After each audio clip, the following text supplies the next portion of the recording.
Assalamualaikum warahmatullahi wabarakatuh. Innal hamdalillah nasta'inuhu wa nastaghfiruhu wa nu'minu bihi wa natawakkalu alayhi wa na'udzu bihi min shururi anfusina wa min sayyiati a'malina. May yahdihillahu fala mudilla lahu wa may yudlilhu fala hadiya lahu. Asyhadu an la ilaha illallah wa asyhadu anna Muhammadan abduhu wa rasuluh. Allahumma salli wa sallim wa barik ala Sayyidina Muhammad wa ala alihi wa sahbihi ajma'in, amma ba'd. Qala Allah ta'ala fi kitabihil karim, walladzina jahadu fina lanahdiyannahum subulana wa innallaha lama'al muhsinin. Wa qala Rasulullah sallallahu alaihi wasallam, kullu ummati yadkhuluna al-jannata illa man aba. Qila wa man ya'ba ya Rasulullah? Qala man ata'ani dakhala al-jannah wa man asani faqad aba, atau kama jaa fil hadis. Alhamdulillah, hadirin jamaah salat maghrib yang dimuliakan Allah Subhanahu wa taala. Lagi dan lagi kita bersyukur kepada Allah. Allah masih beri kita kesehatan, Allah masih beri kita kekuatan, Allah beri kita kesehatan baik lahir maupun batin. Terlebih-lebih lagi Allah Subhanahu wa taala kekalkan nikmat iman dan Islam. Allah Subhanahu wa taala memberikan karunia yang berupa nikmat keduniaan, baik berupa harta, pangkat, jabatan, kemuliaan di mata manusia. Allah berikan pada siapa saja yang Allah kehendaki, baik orang-orang yang Allah cintai maupun orang-orang yang Allah tidak cintai. Harta Allah berikan kepada orang iman, Allah berikan pula kepada orang yang tidak beriman. Pangkat demikian juga Allah berikan kepada orang iman dan Allah berikan kepada orang yang tidak iman. Maknanya kenikmatan-kenikmatan dunia Allah berikan kepada orang yang Allah cintai maupun yang tidak Allah cintai. Akan tetapi nikmat iman dan nikmat Islam hanya Allah berikan kepada orang-orang yang dicintai Allah Subhanahu wa ta'ala. Oleh sebab itu kita bersyukur adanya iman, adanya Islam di dalam hati ini merupakan tanda Allah cinta kepada kita. Mengapa demikian? Karena dengan iman dan Islam ini Allah akan jadikan kita raja-raja di surga nanti. Dengan adanya nikmat iman dan Islam, maknanya kita di dunia ini adalah calon penghuni surga. Bukan hanya penghuni surga, tapi calon raja di surga. Tapi iman yang bagaimana, Islam yang bagaimana? Sekarang banyak orang mengaku iman, sekarang banyak orang mengaku Islam. Tapi apakah imannya sudah diterima oleh Allah atau tidak? Islamnya sudah diterima oleh Allah atau tidak?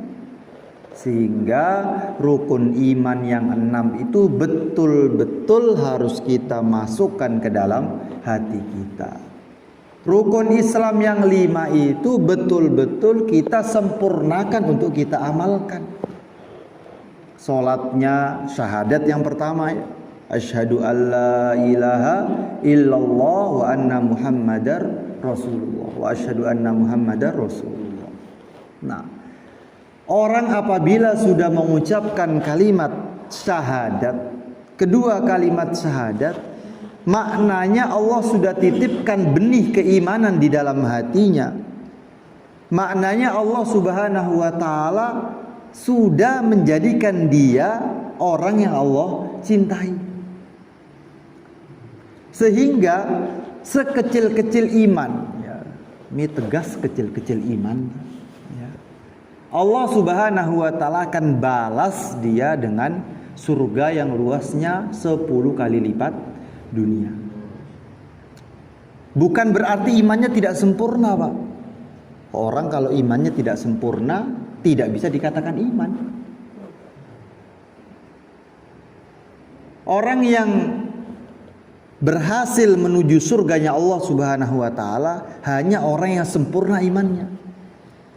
Iman contohnya 100% kita percaya kepada Allah yang menciptakan kita, Allah yang memberi rizki kita. Hanya kepada Allah tempat kita meminta, hanya kepada Allah tempat kita berharap. Tapi dalam hati, Pak, ada rasa yang memberi rizki saya kan sawah saya, ladang saya, sekolah saya, ibu saya, bapak saya. Kalau ada dalam hati kita sedikit saja selain Allah dapat memberikan kita rezeki, nol, Pak, iman kita. Nol. Jadi 100% dikurangi 0,9% jadinya nol. 100 kurang 1 bukan 99, Pak. 100 kurang 1 jadinya nol. Inilah iman, Pak. Jadi tidak bisa sedikit pun kita kurangi yang namanya iman ini. Oleh sebab itu hadirin jamaah maghrib yang dimuliakan Allah Subhanahu wa taala, apa yang disebut dengan iman? Iman adalah mengucapkan dengan lisan, iqraru bil lisan, al-iqraru bil lisan. Mengucapkan dengan lisan. Tandanya apa kita sebagai orang iman? Ya, lisan kita mengucapkan bahwasannya saya orang yang beriman. Wa man ahsanu qawlan mimman da'a ilallah wa amila salihan wa qala innani minal muslimin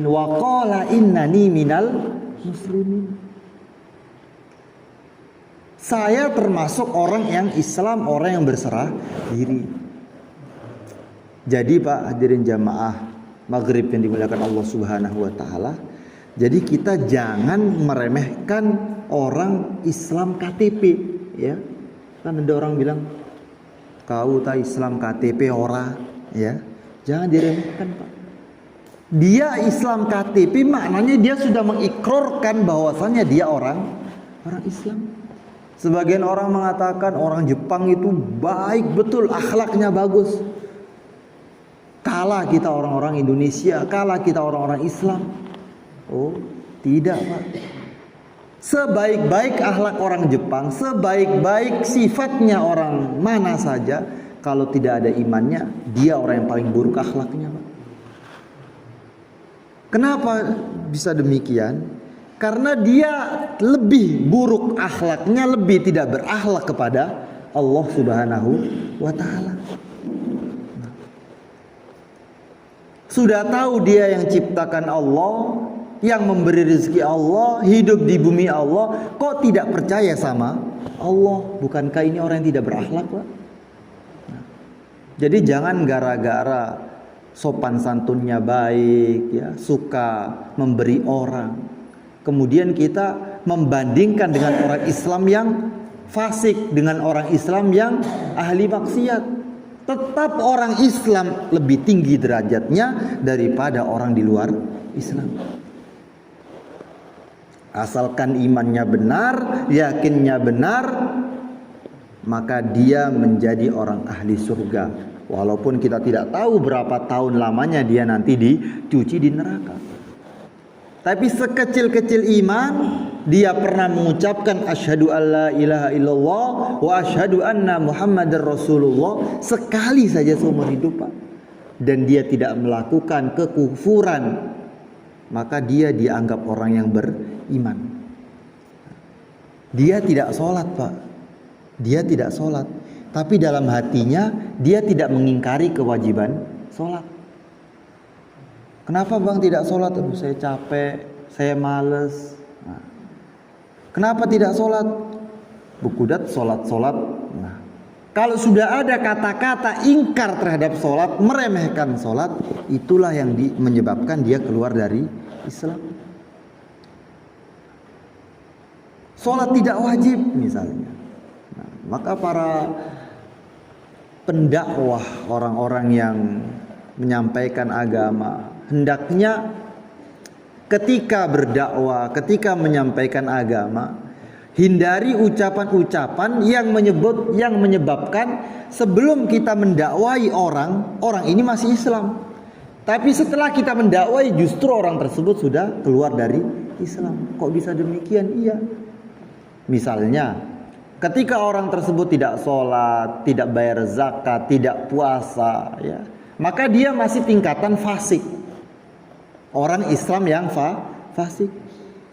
Tetap dia ada jaminan surga. Tetapi ketika kita datang, ya, ingin mengajak dia, tapi salah cara.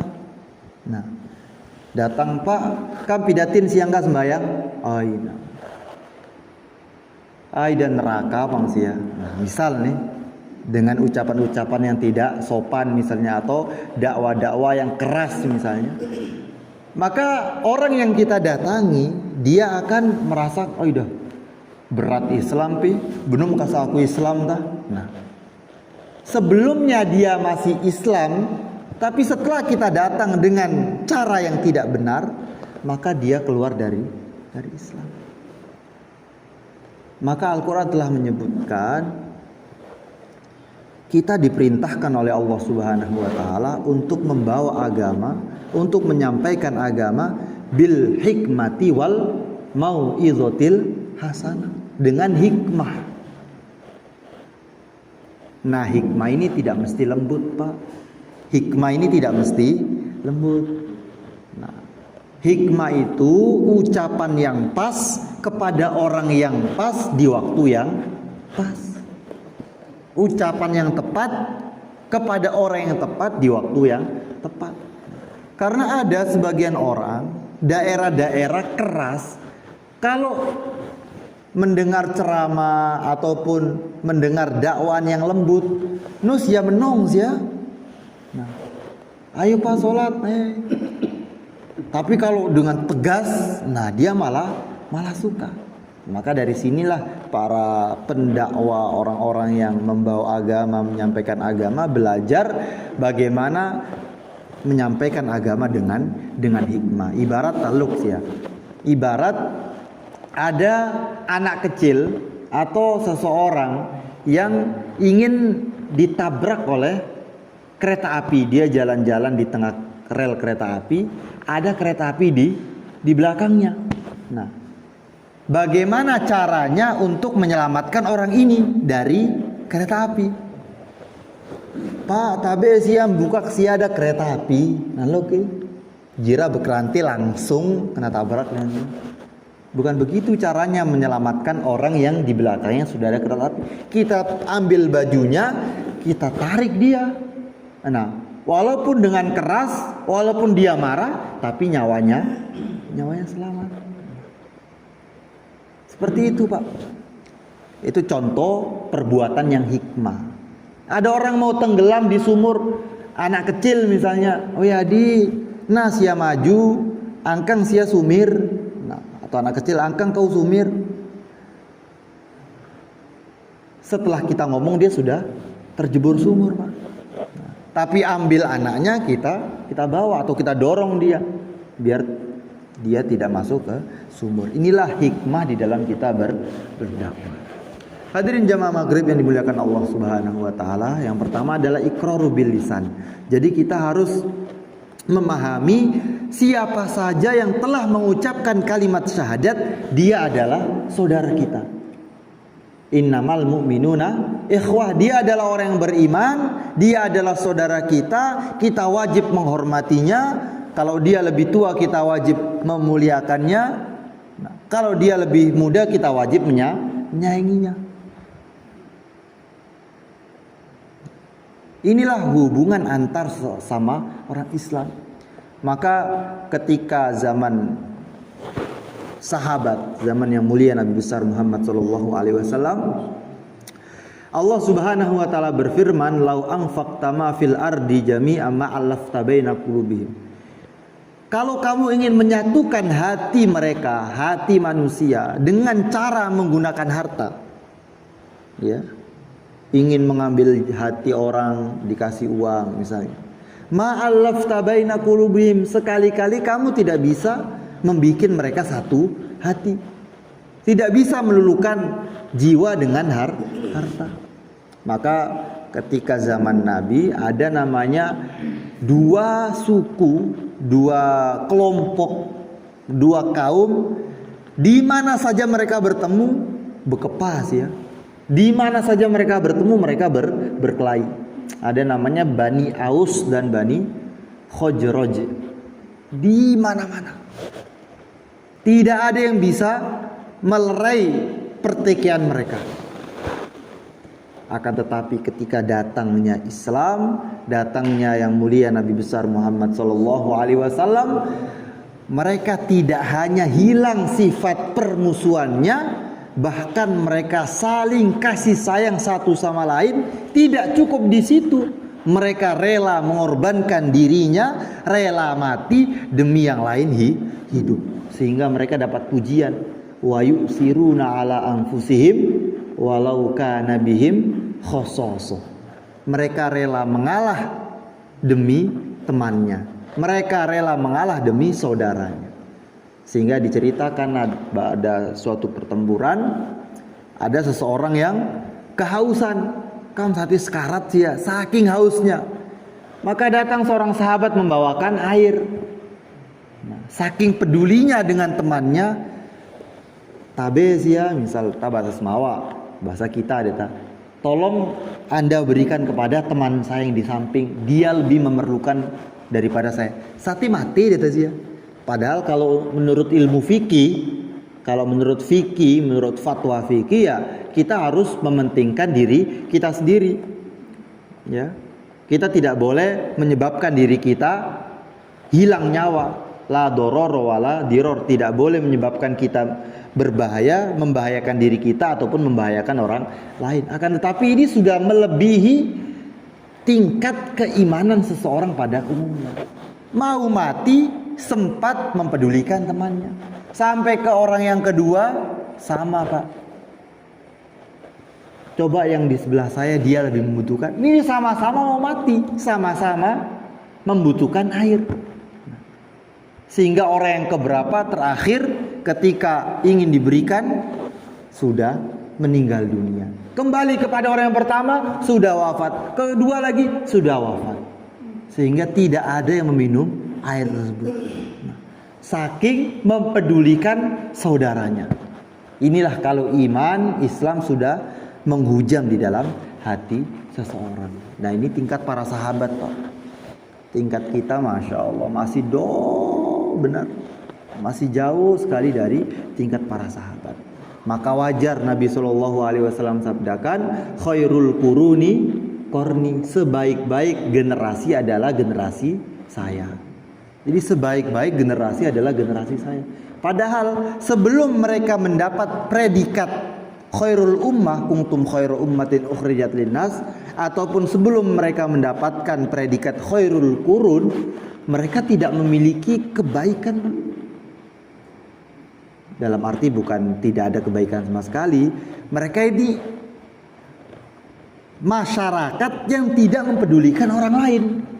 Tetap setiap orang ada kebaikannya.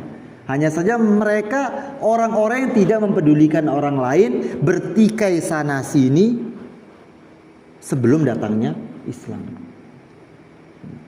Syarrul qurun, seburuk-buruk generasi sebelum datangnya Islam. Tapi setelah Islam datang, berubah menjadi sebaik-baik generasi. Bahkan Madinah Al-Munawwarah, tempat Rasulullah SAW, ya, di akhir-akhir masa kehidupan beliau, namanya dulu bukan Madinah Pak, tapi namanya Yasrib. Yasrib ini artinya penyakit, kota penyakit, saking lengeh ini sih ya. Datang Nabi di situ, datang Islam di situ, berubah menjadi Madinah Al-Munawwarah. Jadi kita ini Pak, kalau mau mulia bukan dengan harta Pak. Kita kalau mau mulia bukan dengan pangkat, bukan dengan jabatan. tapi kita ingin mulia dengan agama. Nahnu qaumun azzanallahu bil Islam, kata Sayyidina Umar. Kita ini adalah suatu kaum yang Allah muliakan dengan sebab Islam. Oleh sebab itu hadirin jamaah maghrib yang dimuliakan Allah Subhanahu wa taala, marilah sama-sama kita tampakkan keislaman dalam diri kita. Jadi sia-sia, Pak. Sekarang ini bukan waktunya menyembunyikan keislaman. Bukan waktunya tidak pede menampakkan atribut Islam. Ya. Kalau zaman Nabi dulu memang Rasulullah perintahkan jangan tampakkan keislaman ketika di Mekah awal-awal Islam. Bahkan Sayyidina Abu Dzar radhiyallahu taalaan ketika datang kepada Nabi, ya Rasulullah, aku ingin menampakkan keislamanku kepada halayak ramai. Dilarang sama Nabi, Pak. Tapi namanya Sayyidina Abu Dzar, ya, bukan berarti beliau menentang Nabi. Karena Nabi melarang ini bukan mesti perbuatan itu haram. Nabi melarang karena beliau kasihan, sekarang belum waktunya. Nah, tapi karena semangat keimanan Abu Dzar radhiyallahu taalaan yang sering kita baca di kitab-kitab tarikh, beliau menampakkan keislamannya sehingga dihajar, Pak, oleh kaum kafir Quraisy, dipukuli. Nah, dipukuli oleh orang-orang Quraisy. Tapi setelah mereka ke Madinah, pindah di Madinah, disitulah Allah Subhanahu wa taala memberikan kemenangan, kekuasaan kepada orang Islam, berani menampakkan keislaman, berani menampakkan keimanannya. Sehingga dalam masa kurang lebih 23 tahun, generasi yang buruk menjadi generasi yang terbaik, yang mana tidak ada suatu kaum pun di muka bumi ini yang berani melawan Islam pada masa itu. Hanya 23 tahun, Pak. Bekita tasya kampidatin tutelasta. Apa perubahan yang bisa kita tampakkan, ya? Apakah kita bisa merubah kerante negara Indonesia sih, ya?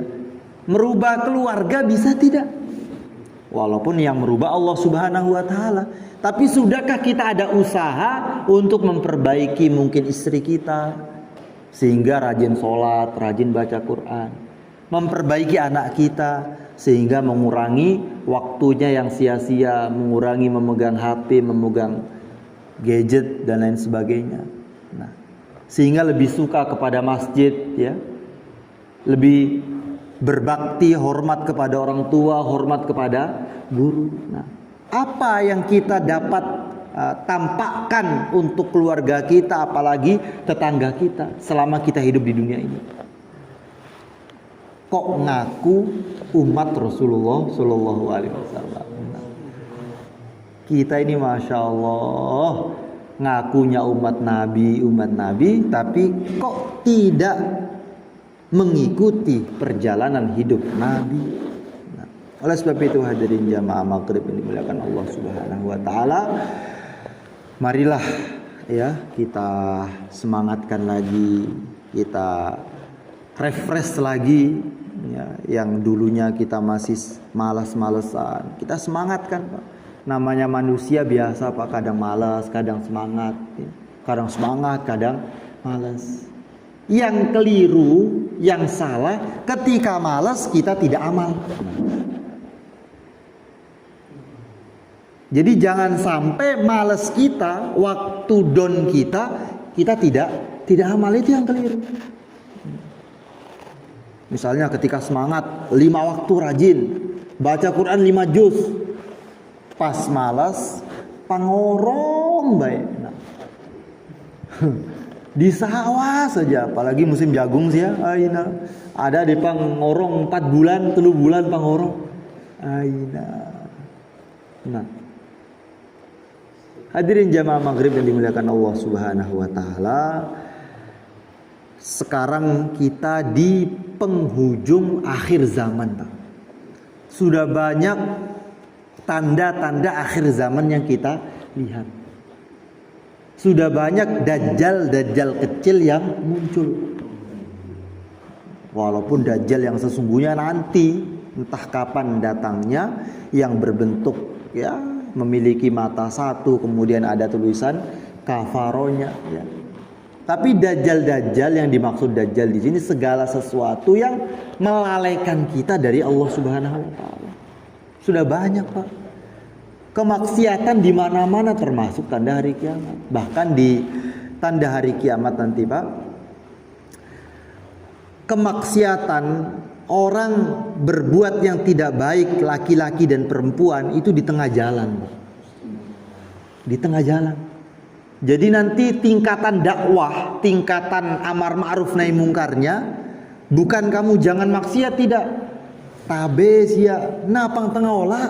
Nah, coba di pinggir jalan mengganggu orang jalan, sampai di situnya nanti. Hadirin jamaah dimuliakan Allah Subhanahu wa taala.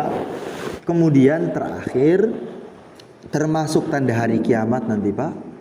Ini nustu yang sia ketakit, cuman biar kita memiliki pemahaman sedikit sehingga kita tidak takut miskin, Pak. Sekarang kan termasuk penyakit kita. Saya sama sih.